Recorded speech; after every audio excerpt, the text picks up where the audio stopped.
नमस्ते दोस्तों हम पढ़ रहे थे गोलीय दर्पण से प्रतिबिंबों का निर्माण।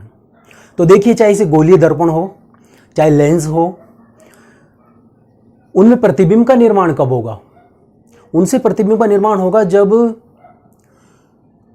उनसे आने वाली प्रकाश की किरणें, कोई भी दो किरणें आपस में एक दूसरे को काटें या आपस में एक दूसरे को प्रतिच्छेदित करें। प्रतिच्छेद यानी काटते हुए निकल जाएं, एक इधर से और एक इधर से दोनों काटते हुए निकल जाएं। तो जहां पर उन्होंने एक दूसरे को काटा है वहीं से प्रतिबिंब निर्माण प्रारंभ होगा। तो देखिए, जो प्रकाश की किरण आ रही है, आकर गिर रही है दर्पण पर या लेंस पर, उन्हें कहते हैं आपतित किरण। तो आपतित किरण दर्पण पर आकर गिरेगी। तो एक नॉर्मली अध्ययन किया गया कि आपतित किरण दर्पण में किस स्थान पर गिरकर उसका किस प्रकार का व्यवहार होगा, यानी किसी निश्चित स्थान पर अगर दर्पण पर वो गिरेगी तो उसका व्यवहार किस प्रकार से होगा। जैसे हमने पहले देखा था कि अगर कोई प्रकाश की किरण मुख्य अक्ष के समानांतर आती है तो वो मुख्य फोकस से होकर गुजरती है। अगर वो वक्रता केंद्र में से होकर आती दिखती है तो सीधी उसी मार्ग पर वापस लौट जाती है। इसी प्रकार यदि प्रकाश की किरण मुख्य फोकस से आती हुई दिखती है तो समानांतर हो जाती है। तो इसी आधार पर प्रकाश की किरणों को, जो आपतित प्रकाश की किरण है, उसको चार भागों में बांट दिया जाता है। और उनका जब हम अध्ययन करेंगे तो आगे जो प्रतिबिंब निर्माण होगा उसका हम पहले से अनुमान लगा सकते हैं उन किरणों की प्रकृति को देखकर। तो देखिए, सबसे पहले जो प्रकाश की किरण हमने मानी है वो प्रकाश की किरण है आपके वो प्रकाश की किरण है नंबर 1, मुख्य अक्ष के समानांतर आने वाली किरण, यानी ये आ गया मुख्य अक्ष के समांतर किरण, मुख्य अक्ष के समांतर किरण। देखिए, ये किस प्रकार से बताना, कौन सा दर्पण है बताइए? ये है अपना अवतल दर्पण। जो परावर्तक पृष्ठ अंदर की ओर धंसा हुआ है, अंदर की ओर वक्रित है, तो अवतल दर्पण है। ठीक है जी, ये है अपना अवतल दर्पण। अवतल दर्पण ये है इसका मुख्य अक्ष। मुख्य अक्ष, अब देखिए, मुख्य अक्ष के समानांतर किरण, तो मुख्य अक्ष के समानांतर किरण हमारे आएगी, ये मुख्य अक्ष के समानांतर आ रही है। तो इसका नियम क्या है? मैंने आपको पहले समझाया था कि जो प्रकाश की किरण मुख्य अक्ष के समानांतर आकर गोलीय दर्पण पर गिरेगी, तो यहां अवतल दर्पण पढ़ रहे हैं तो अवतल दर्पण पे गिरेगी, तो इस अवतल दर्पण का जो ये मुख्य फोकस है उसमें से ये गुजरेगी, मुख्य फोकस से ये गुजरेगी। थोड़ा सीधा बना दें, ये आपके मुख्य फोकस से होकर गुजरेगी। क्लियर? ये तो बात हुई अवतल दर्पण की। अब उत्तल दर्पण में देखिए, ये हो गया हमारा उत्तल दर्पण, ये इसका परावर्तक पृष्ठ उत्तल दर्पण हो गया। ये हो गया क्या इसका, बोलते जाइए, मुख्य अक्ष। ये हो गया आपका उत्तल दर्पण। उत्तल दर्पण, ये इसका मुख्य अक्ष। किरण आएगी मुख्य अक्ष के समानांतर, ये मुख्य अक्ष के समानांतर आएगी और इस प्रकार से वापस निकल जाएगी। जब प्रकाश की किरण को आगे की ओर बढ़ाएंगे, आगे की ओर बढ़ाएंगे तो यहां पर ये मुख्य फोकस बनाते हुई प्रतीत होगी। मुख्य फोकस यानी जहां पर प्रकाश की किरण मिलती हैं, एक प्रकाश की किरण आपकी ये और इससे ये मिल रही है, तो मुख्य फोकस कहाँ बनेगा? उत्तल दर्पण में पीछे की ओर। और ये वास्तविक नहीं आभासी है, क्यों? क्योंकि ये मिलती हुई प्रतीत हो रही हैं। तो ये क्या हुआ?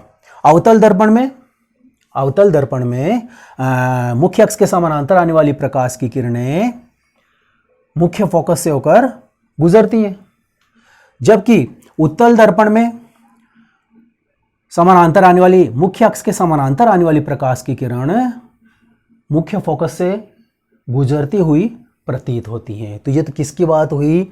वह प्रकाश की किरण जो मुख्य अक्ष के समानांतर आती है। तो एक प्रकार की किरण तो हमारे ये हो गई। अब देखिए दूसरे प्रकार की किरण क्या हो सकती है। देखिए दूसरे प्रकार की किरण है हमारी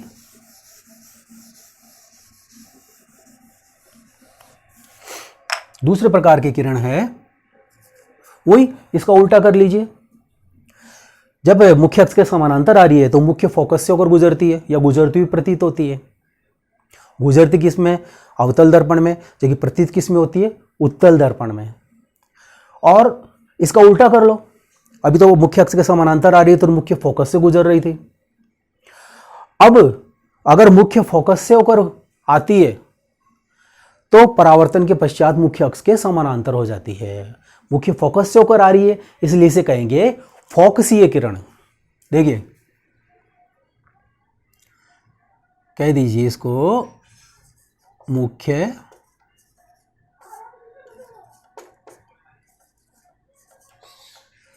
फोकसीय किरण। मुख्य फोकसीय किरण देखते चलो।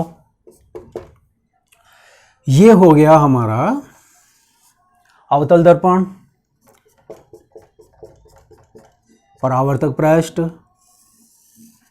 मुख्य अक्ष, और ये हो गया इसका मुख्य फोकस। अब देखिए इस पर अगर प्रकाश की किरण आ रही है इस प्रकार गिरी, तो गिरने के बाद में ये इस प्रकार से समानांतर हो जाएगी किसके? मुख्य अक्ष के। ये है हमारा अवतल दर्पण,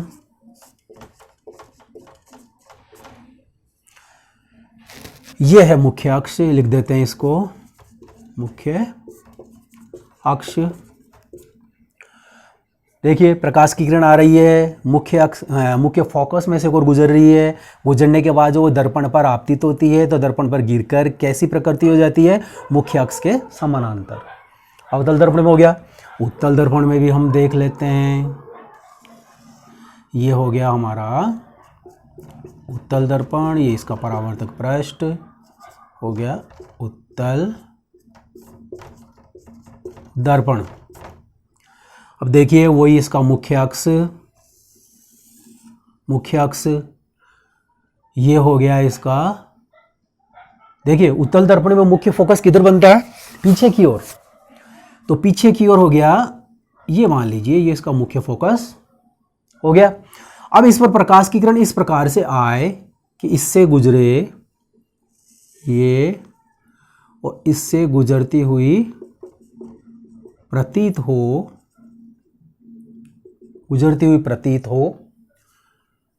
ये प्रकाश किरण आ रही है, इससे गुजरती हुई प्रतीत हो रही है, क्यों? उत्तल दर्पण है ना।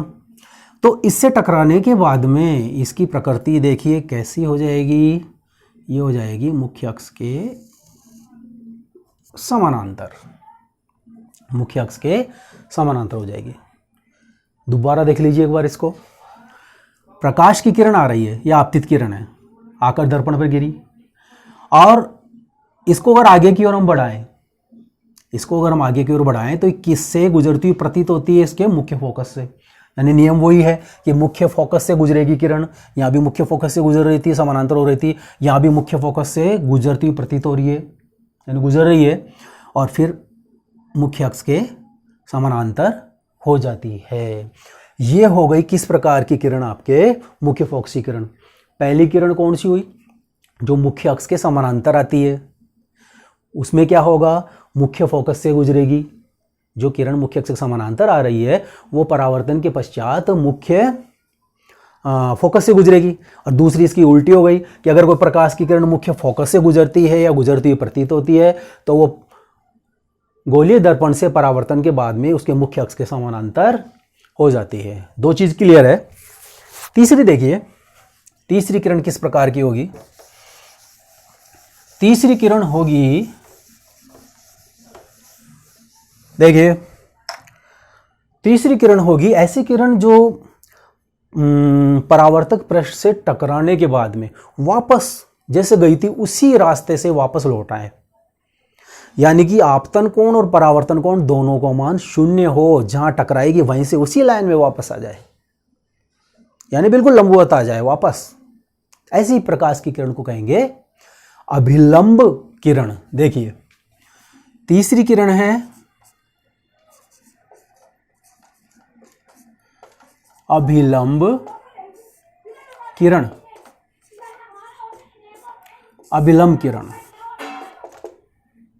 देखिए ये है हमारा अवतल दर्पण, ये इसकी परावर्तक पृष्ठ, अवतल दर्पण। ये देखिए इसका मुख्य अक्ष है। अब देखिए अभिलंब किरण कौन सी होगी, जो उस दर्पण के वक्रता केंद्र से गुजरेगी या गुजरती हुई प्रतीत होगी। देखिए अवतल दर्पण है, ये हो गया इसका मुख्य फोकस, और अगर ये जो वक्र पृष्ठ है, गोलीय रूप है, इसी पूरा आगे की ओर बढ़ाते हैं, एक वृत्त प्राप्त होता है, और उस वृत्त का जो केंद्र बिंदु आएगा आपके यहां आएगा। ये केंद्र बिंदु क्या था, वक्रता केंद्र। गोली पृष्ठ को आगे की ओर बढ़ाने पर एक वृत्त प्राप्त होता है, और उस वृत्त का जो केंद्र बिंदु है वो क्या कहलाता है, वक्रता केंद्र कहलाता है। लिख देता हूं मैं, वक्रता केंद्र। ये हो गया वक्रता केंद्र हो गया इसका, ठीक है, क्लियर। अब देखिए जो प्रकाश की किरण वक्रता केंद्र से होकर गुजरकर दर्पण पर गिरेगी, कौन से, अवतल दर्पण पर, तो वो जिस मार्ग से गुजरेगी उसी मार्ग पर वापस लौट आएगी बिना कोई कोण बनाए। देखिए इसमें मान लीजिए प्रकाश की किरण आ रही है, इस प्रकार गिर रही है, ये गई आपतित किरण, और परावर्तित किरण भी इसी में से ऐसे कैसे निकल आती है।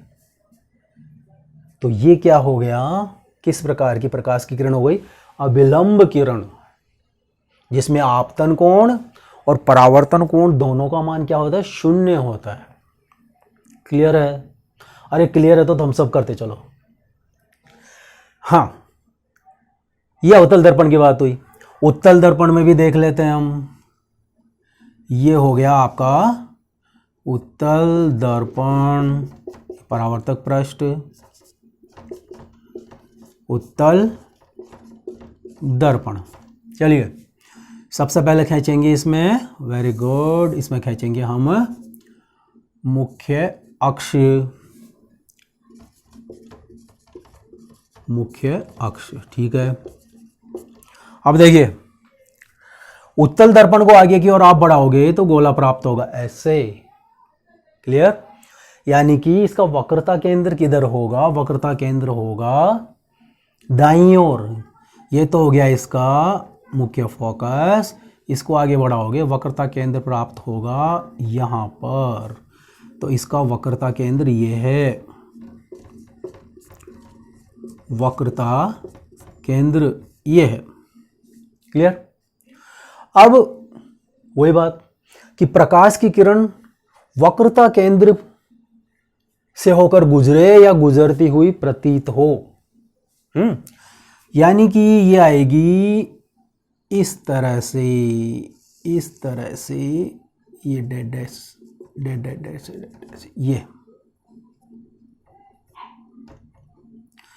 इस प्रकार ये आपतित किरण है, दर्पण की सतह से टकराएगी। कौन सा दर्पण? उत्तल दर्पण। टकराकर इसी रास्ते वापस चल देगी। ये हो गई परावर्तक किरण। आपतित किरण और परावर्तित किरण। क्लियर है? समझ में आ रहा है? और देख लीजिएगा इसको, जब एक बार देख लो वीडियो को, दोबारा देख लीजिएगा, आपके सामने, आपके पास समझ लीजिए कि हमेशा मौजूद हूँ मैं इस तरीके से। तो देखिए दोस्तों, लॉकडाउन चल रहा है, तो आप लोगों से मैं दूर था। कई बार इच्छो ये बातें करें, स्टूडेंट सामने बैठे हों, एक अलग ही माहौल होता है। तो उस माहौल को काफ़ी मिस कर रहा था मैं। अब ये ऑनलाइन वीडियो का एक तरीका है, तो इसके थ्रू मैं आपके साथ हूँ। और पहले तो एक पीरियड निश्चित होता था, लेकिन अब तो मैं हमेशा आपके साथ हूँ। तो चलिए, तो अभिलंब किरण हमारे अच्छी तरह समझ में आ चुकी है। चलिए, चौथी किरण बचती है। पहली किरण कौन सी थी? चलो रिवाइज कर लो। पहली किरण कौन सी थी? मुख्य अक्ष के समानांतर आने वाली प्रकाश की किरण। और उसकी प्रकृति क्या होती थी परावर्तन के बाद में? वह मुख्य फोकस से होकर गुजरती थी या मुख्य फोकस से होकर गुजरती हुई प्रतीत होती थी। Very good. दूसरी प्रकाश की किरण कौन सी थी?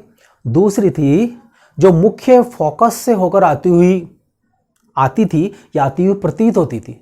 ऐसी किरण परावर्तन के बाद में मुख्य अक्ष के समानांतर हो जाती थी, यानी फोक्सी किरण। तीसरी किरण अभी जो हमने पढ़ी है, अभिलंब किरण। अभिलंब किरण में क्या है कि प्रकाश की किरण वक्रता केंद्र से होकर गुजरती है, किसके? दर्पण पर गिरने से पहले, या गुजरती हुई प्रतीत होती है। तो वो परावर्तन के बाद में उसी मार्ग पर वापस लौट आती है, अर्थात बिना कोई कोण बनाए। ऐसी स्थिति में आपतन कोण और परावर्तन कोण का मान शून्य होता है। परीक्षा में प्रश्न इस प्रकार से आ सकता है, ऐसी कौन सी आपतित किरण है जिसमें आपतन कोण और परावर्तन कोण दोनों का मान शून्य होता है? तो हम बोलेंगे, क्या बोलोगे? वेरी गुड, अभिलंब किरण। ठीक है, अब चौथी किरण देखते हैं। देखो, ये हमारा काम हो चुका है। इसमें समानांतर भी देख ली, मुख्य फोकस से होकर आती हुई देख ली, तीसरी वक्रता केंद्र से होकर आती हुई देख ली। चौथी हो सकती है कि और किसी भाग पर गिरे तो, दर्पण के और किसी भाग पर गिरे तो वह है तिर्यक रेखा, तिर्यक किरण। तिर्यक किरण देखिए, चौथी तिर्यक किरण। चौथी है हमारे तिर्यक किरण। ये है नंबर 4,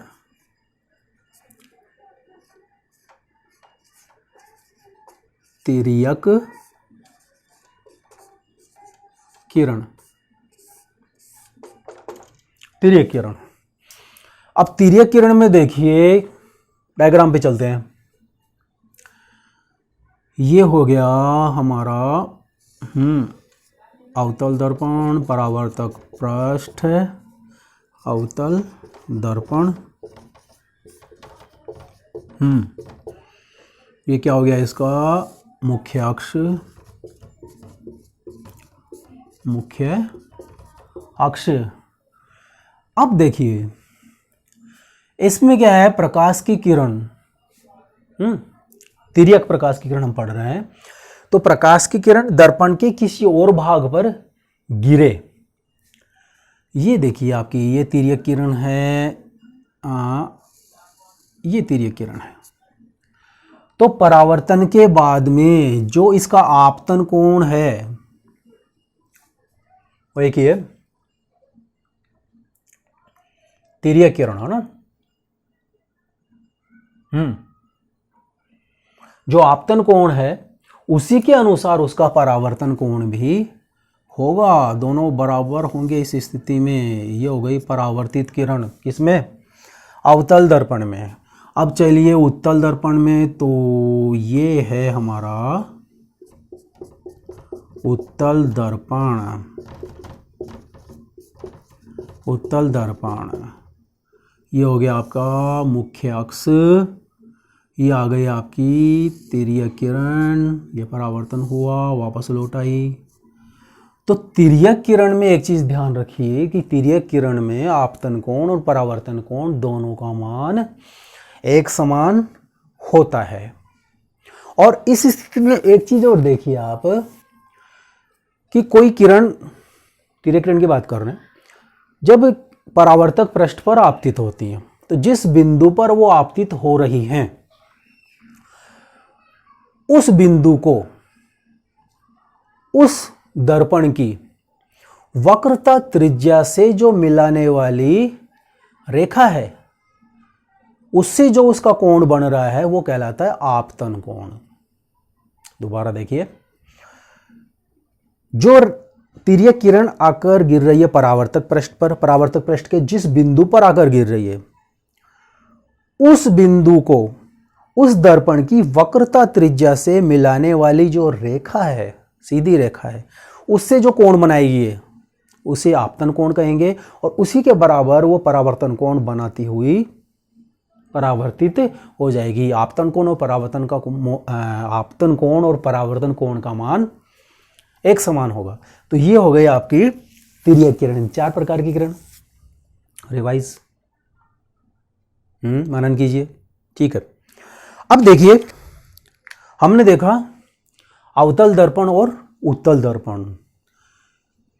प्रश्न इसमें आपके किस प्रकार से आएगा, निम्नलिखित को परिभाषित कीजिए किरण चित्र बनाते हुए, यानी किरण चित्र बनाकर परिभाषित कीजिए या समझाइए। चारों किरणों में से किसी भी किरण का आपको नाम दे देगा, आपको उसको बताना है। इस प्रकार से क्वेश्चन पूछा जाएगा। और बाकी तो कंसेप्ट तो इसके अंदर है ही। छोटे प्रश्न आ सकते हैं कि कोई प्रकाश की किरण है जो मुख्य अक्ष के समानांतर आकर परावर्तक पृष्ठ पर गिर रही है, तो परावर्तन के पश्चात वो गुजरेगी ए ब स द या रिक्त स्थान, तो आप उसमें वो लिखोगे मुख्य फोकस से। या इस प्रकार से प्रश्न आ सकता है कि कोई प्रकाश की किरण है जो मुख्य फोकस से होकर गुजर रही है, गुजर कर दर्पण पर आपतित होती है, तो परावर्तन के पश्चात वो किरण किस प्रकार की होगी, आप बोलोगे मुख्य अक्ष के समानांतर होगी। यह आ सकता है कि कोई प्रकाश की किरण किसी दर्पण पर गिरने से पहले उसकी वक्रता केंद्र से होकर गुजरती है, तो वह किरण परावर्तन के पश्चात, बताइए क्या आएगा खालिस्तान में, परावर्तन के पश्चात वह किरण वापस उसी मार्ग पर लौट आएगी, यानी उस स्थिति में आपतन कोण और परावर्तन कोण का मान 0 होगा। बिल्कुल। अब देखिए यह आ सकता है कि आपके तिर्यक किरण में आपतन कोण क्या होता है, तो आपतन कोण बताओगे तिर्यक किरण में कि जो किरण आकर परावर्तक पृष्ठ पर जिस बिंदु पर गिर रही है उस बिंदु को उस दर्पण की वक्रता त्रिज्या से मिलाने वाली रेखा से जितना कोण वो बनाती है उसका आपतन कोण कहलाता है। क्लियर। अब देखिए एक बात और डिस्कस कर लेते हैं, यार सिलेबस काफ़ी लंबा है, थोड़ा अपने को स्पीड लेके चलनी पड़ेगी, तो एक एक दो दो बातें और डिस्कस करते चल साथ में। देखिए प्रश्न आ सकता है कि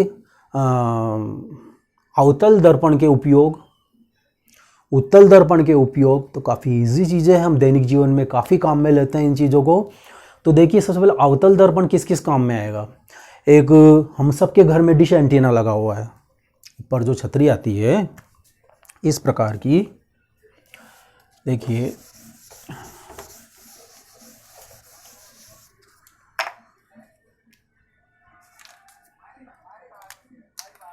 इस प्रकार की, ये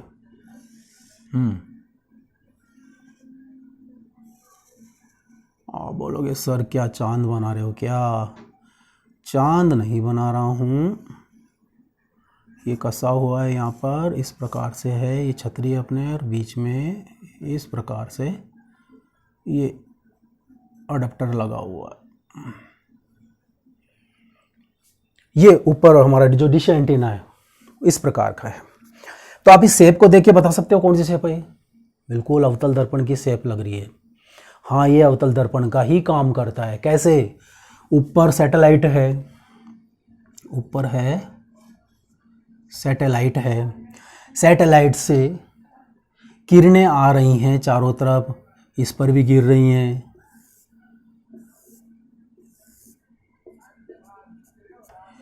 ये जो किरणें सैटेलाइट से आकर हमारे जो डिश एंटीना उस पर गिर रही है, तो ये क्या करता है, इन सब किरणों को अवतल दर्पण के रूप में आना, तो ये जो जब प्रकाश की किरणें काफ़ी दूर से आती हैं तो वो दर्पण तक आते आते समानांतर हो जाती है, किसके, इसके मुख्य अक्ष के समानांतर हो जाती हैं। और हमको पता है कि जो मुख्य अक्ष के समानांतर प्रकाश की किरणें आएंगी कहाँ पर एकत्रित होंगी, वेरी गुड, उसके मुख्य फोकस पर एकत्रित होगी। मान लीजिए इसका मुख्य फोकस यहाँ है, यहाँ है, सारी प्रकाश किरणें यहाँ गिरेंगी और गिरने के बाद में यहाँ इकट्ठी होंगी इस प्रकार, यहाँ इकट्ठी होंगी और यहाँ इकट्ठी होंगी। तो यहाँ हमने क्या लगा रखा है, देखा होगा बीच में लगा हुआ रहता है, इसे कहते हैं रिसीवर, अभिग्राही, यानी किरणों को ग्रहण करने वाला, ये ग्रहण करता है। और यहाँ से हमारा डिश एंटीने का जो वायर है, वायर निकलता है और वायर निकल कर जाता है कहाँ पर, हमारे टीवी में, और उसी से पिक्चर्स आना शुरू हो जाती है। तो ये भी जो हमारा डिश एंटीना है वो भी किस रूप में काम कर रहा है, एक अवतल दर्पण के रूप में काम कर रहा है। अवतल दर्पण का एग्जाम्पल है ये भी। आपको सर इसकी सतह है चमकीली तो नहीं है, अरे चमकीली नहीं, परावर्तक तो है, इस पर प्रकाश किरणें गिरकर परावर्तित हो रही हैं, मुख्य अक्ष पर, सॉरी मुख्य फोकस पर इकट्ठी होती हैं, जहाँ पर हमने एक एडेप्टर लगाया हुआ है, वो एडेप्टर ही उससे वायर लेके टीवी तक जाता है, टीवी को वो सिग्नल्स देता है। क्लियर। तो एक तो हो गया हमारा डिश एंटीना, अवतल दर्पण का उदाहरण। दूसरा देखिए इसी प्रकार से कोई भी गाड़ी है, 4 व्हीलर चाहे मोटरसाइकिल, मोटरसाइकिल में आगे की ओर बल्ब लगा हुआ है, तो उसको गौर से देखिए किस प्रकार से होगा। अगर उस नज़दीक जाके देखोगे, आप आज ही देखना जाके, नज़दीक जाके देखोगे तो वो इस प्रकार से होगा, और यहाँ पर लगा रहता है इसमें, यहाँ पर लगा रहता है इसमें बल्ब, ठीक है, क्लियर। तो ये देखिए ये भी उसी सिद्धांत पर काम कर रहा है। यहां पर तो क्या था, जो पहला वाला नियम था ना, आपके पहले पर वाली प्रकाश की किरण थी जो मुख्य अक्ष के समानांतर आती है, वो नियम लग रहा है। मुख्य अक्ष के समानांतर किरणें आ रही हैं तो मुख्य फोकस में इकट्ठी होती हैं, ये मुख्य फोकस यहाँ था इनका, यहाँ इकट्ठी हो रही थी। यहाँ लगेगा दूसरा वाला, कौन सा, मुख्य फोकसी किरण, यानी जो प्रकाश किरण मुख्य फोकस से होकर आएगी वो उसके समानांतर, किसके, मुख्य अक्ष के समानांतर हो जाएगी। देखिए ये है बल्ब, है ना, ये क्या है, बल्ब है। बल्ब के अंदर ये जो सतह है चमकीली है, स्टील जैसी नजर आएगी, चमकीली, देखना गौर से। तो ये सतह चमकीली है, यहां बल्ब लगा रखा हमने, बल्ब है, देखो इसकी जो मुख्य फोकस है ना, उस स्थिति पे हमने बल्ब सेट किया है, मुख्य फोकस वाली स्थिति में सेट किया है। जब बल्ब जलेगा, है ना, यानी प्रकाश की किरण किससे निकलेगी, मुख्य फोकस से। जब प्रकाश की किरण मुख्य फोकस से निकलेगी तो मुख्य फोकस पर निकलेगी, तो मुख्य फोकस से निकलेगी तो दर्पण से परावर्तन के पश्चात समानांतर हो जाएगी किसके, मुख्य अक्ष के। इसका मुख्य अक्ष ये है, मुख्य अक्ष के समानांतर हो जाएगी, ये इसका मुख्य अक्ष इस प्रकार से है, इसके समानांतर हो जाएगी। और आगे जाकर जो भी हमको देखना है रोड के ऊपर, बिल्कुल सीधी प्रकाश की किरणें जाकर गिरेंगी, इकट्ठी हुई नहीं जाएंगी। अगर एक जगह केंद्रित होती तो आगे देख ही नहीं सकता इंसान, बिल्कुल ये बिंदु हो जाता, रोशनी कैसे नजर आती है आगे, सड़क कैसे नजर आती, और या इसमें फैल जाती मान लो प्रकाश किरणें तो भी नजर नहीं आती। प्रकाश किरणें जब बिल्कुल बराबर बराबर जाएंगी और गिरेंगी सामने रोड पर तो रोड साफ नजर आएगी, है ना। तो इसलिए इसमें बल्ब को कहाँ सेट किया है, इसके मुख्य फोकस पर। यानी इसमें दूसरा नियम लग रहा है, प्रकाश की किरणें मुख्य फोकस से होकर गुजर रही हैं तो मुख्य अक्ष के समानांतर हो जाती हैं और एक बीम बिल्कुल सीधा प्राप्त होता है और हम बिल्कुल साफ साफ देख पाते हैं। क्लियर। तो पहला हो गया डिश एंटीना, दूसरा गाड़ियों के बल्ब, जो लाइट लगी होती है वो किस दर्पण का उदाहरण है, अवतल दर्पण का उदाहरण है। तीसरा देखिए, सेविंग बनाते हैं या बाल काटते हैं, है ना, तो सेविंग सोच लीजिए, सेविंग बनाते हैं तो नाई के सेविंग बनाते हैं तो सामने दर्पण कौन सा होता है, अवतल दर्पण। कारण, अवतल दर्पण के कारण जो हमारा प्रतिबिंब है जो हम देख रहे हैं कांच में, प्रतिबिंब थोड़ा बड़ा नज़र आता है, बड़ा नज़र आता है तो चीज़ें बड़ी नज़र आती हैं, तो कहने वाला बड़ा देखने के लिए इसको काम में लेते हैं। और इसके अलावा चौथा एग्जाम्पल है इसमें, कोई दंत चिकित्सक है, डेंटिस्ट, दांतों का चिकित्सक, डॉक्टर, दांतों का डॉक्टर, तो वो भी अवतल दर्पण काम में लेता है। किस लिए? कि दांतों के वो हिस्से जो आंखों से सामान्यतः दिख नहीं पा रहे, उनके बड़े रूप में देखने के लिए वो क्या काम में लेता है? अवतल दर्पण। अवतल दर्पण काम में लेता है। क्लियर? तो 4 उपयोग बता दिए अवतल दर्पण के, बिल्कुल याद रखेंगे। पहला डिश एंटीना में, दूसरा गाड़ियों के बल्ब में, है ना, प्रकाश करने के लिए, तीसरा सेविंग बनाने के दर्पण में, और चौथा दंत चिकित्सकों द्वारा दांतों के हिस्से को बड़ा देखने के काम में आता है। 4 उपयोग हो गए। अब देखिए उत्तल दर्पण के भी कोई उपयोग है क्या? उत्तल दर्पण कैसा था? उत्तल दर्पण ऐसा था। आप बोलेंगे सर उत्तल दर्पण तो ऐसा था। ठीक है, ऐसा था, यानी कोई भी प्रकाश की किरण इस पर गिर रही थी वो फैल रही थी, कोई भी गिर रही थी वो फैल रही थी। कहने मतलब ये प्रकाश की किरणों को क्या करता है? फैलाने का काम कर रहा था। अब फैला रहा है तो ज़्यादा से ज़्यादा चीज़ों पर जाकर प्रकाश की किरणें गिरेंगी।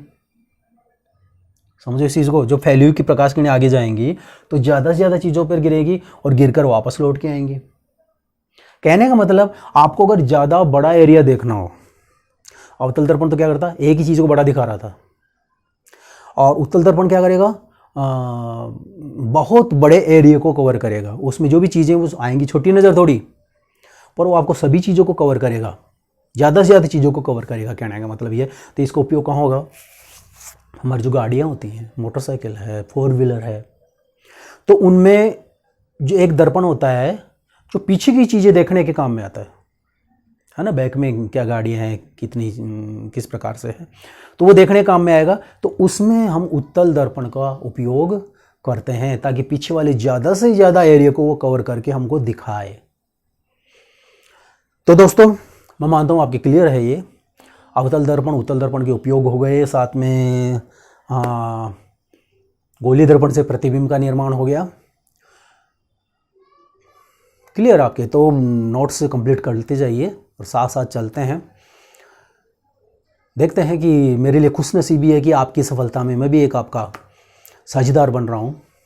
अच्छा लगता है जब भी मैं आपके लिए अगला टॉपिक तैयार करता हूँ, तो मन में एक उत्साह रहता है कि हम सब साथ साथ मिलके चल रहे हैं। तो चलते रहिए और हाँ, लाइक शेयर करते रहिए ताकि ज़्यादा से ज़्यादा लोगों के बीच में हमारा चैनल पहुँच सके।